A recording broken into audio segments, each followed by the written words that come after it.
Hello everyone and welcome to another video with me, Umber Rays, but this time I am in my new apartment and probably just need to adjust that camera just a bit. There we go. This is my new apartment. I'm not perfectly set up yet. There is still a lot of work to do. Let's not take a look at the work. But as you can see, there's a Boko in the background. The move went, I don't know, about as smoothly as you can, I guess, hope a move to go. Moving is not an easy thing, but sure feels good when it's done. And when I actually get to the point when it's done, I'll let you know how it feels. But anyway, today the last 7-star big batch came to global, and that's pretty cool because it's something that I think a lot of people have been waiting for a very long time. There is especially a bunch of a lot of characters in this that are worth getting excited about. But the question is there any global buffs that are actually worth a shit? Well, never fear, I am here, and that is hot water. Anyway, helps unwind after a long day. So the reason that I'm doing this on the JP side is because I have most of the units on the JP side, so for now it's a little bit easier. Anyway, it's totally not because I just burned through some lapis on the Folka banner and got nothing. Gotta love it.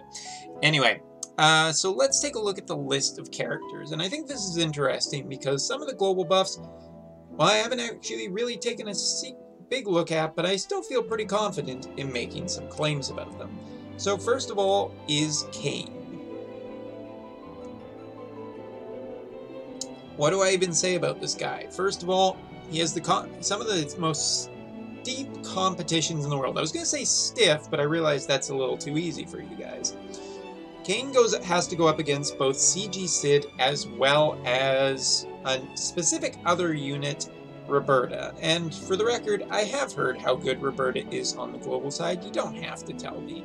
Obviously, her human killers make her very good against a lot of bosses, but outside of that, CG Sid will probably still be stronger. What's interesting is into the future, true dual hand Sid is actually not as strong as true dual wield Sid. Yeah, I'm not even making that up. So looking at Kain, Kain would need one hell of an upgrade to really make him compete. And does he get it? Well, he gets Pride of the Dragoons and increased equip attack bonus when dual wielding by 10%. Well, that's not it. He also gets Masters of Spears, which increases a modifier for Piercing Air, Piercing Aqua, Piercing Darkness. 1.3 times, 1.2 to 2.5. It's like, this is just not enough. Sid is just so damn good, and so is Roberta, and honestly, while Kain is really cool, and he's Nomura's favorite, and I have to give Nomura props because he does Kingdom Hearts. See how that worked out? Worked Kingdom Hearts into this. That ought to make some people annoyed.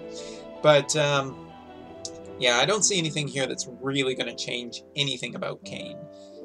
Time jumps are powerful, but there are more powerful units out there, so if this is all you have, it's fine. The thing that is worth 7-starring Kain, who's Ken? Well, Street Fighter.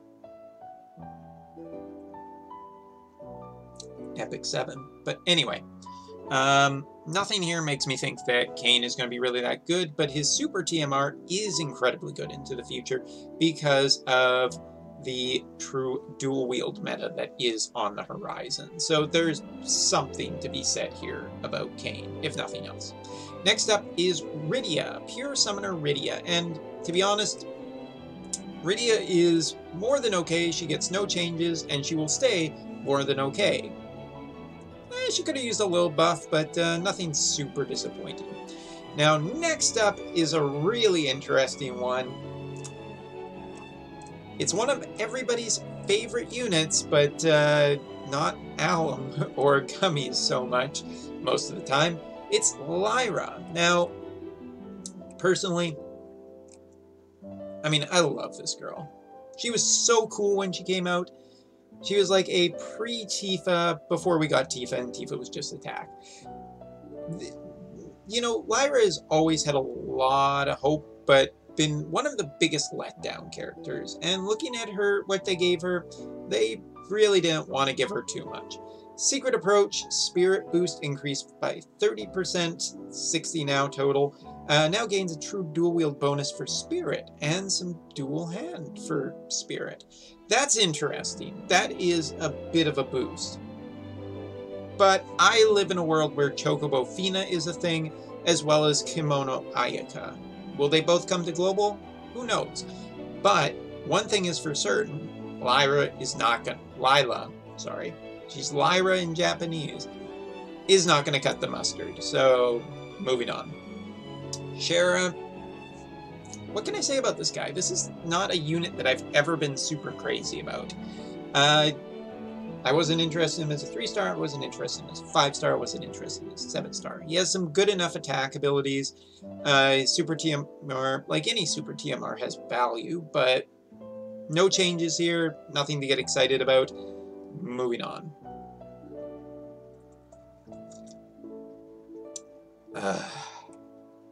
I can't tell you how badly I really needed this break. Anyway, next up is Jiraiya. Jiraiya actually gets a fair amount of boosts, and this is kind of interesting. Demonic Spark gets Imperiled Duration increase by 2 turns, so now it's 5 turns. That's really good.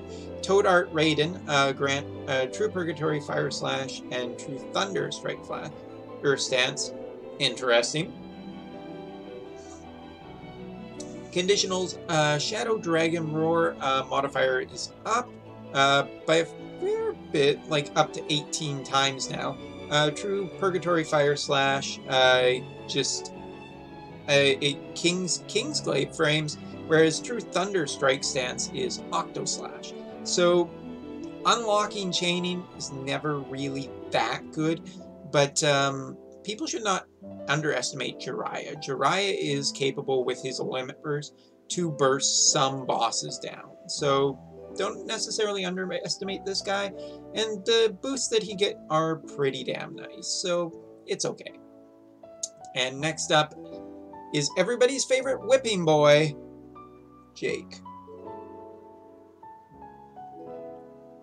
What can I say about Jake? Jake has been just kind of so...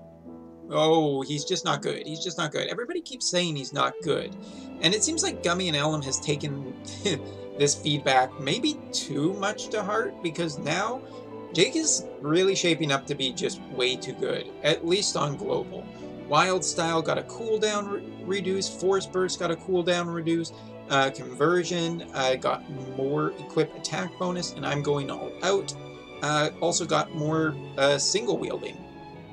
This is really interesting because Jake has some bananas enhancements in the future, as well as some really, really good abilities that he gets, basically being able to double cast any of his abilities. I'm not even joking when I say that Sid,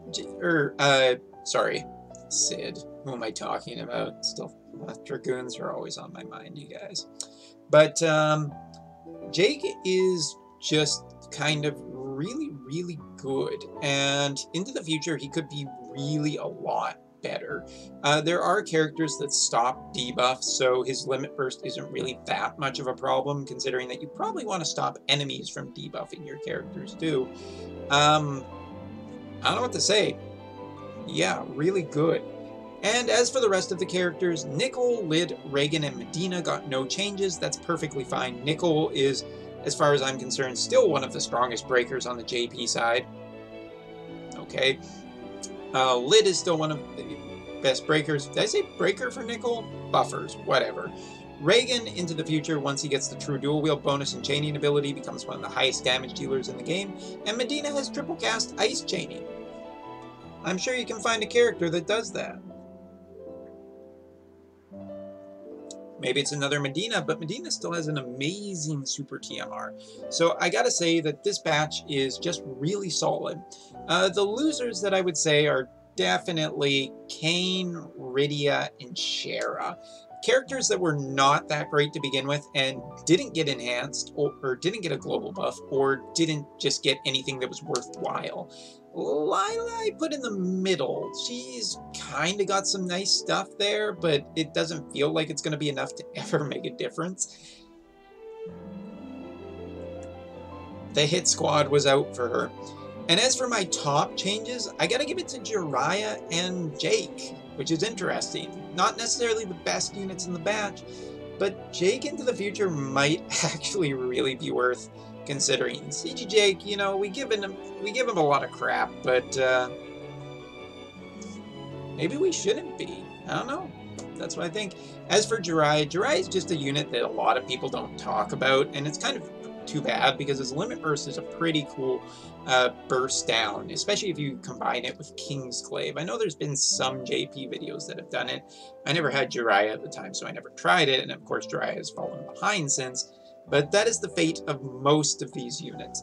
But if you're looking for my seal of approval of long-term value, Nicol, Lid, Reagan, those are the top 3, the best investments you can possibly make here, easily, hands down, all that good stuff.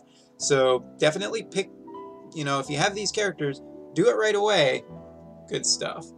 Anyway, you guys, that's all for the video. I am so damn tired, and I am not doing any more packing tonight because Kingdom Hearts 3 comes out very soon. It's been 12 years. And I'm not talking about Boyhood either. Anyway, if you don't get the movie, just forget it. Anyway, you guys, that's all for now. Next time I'll take a look at the Star Ocean characters because me likes Data. See you next time.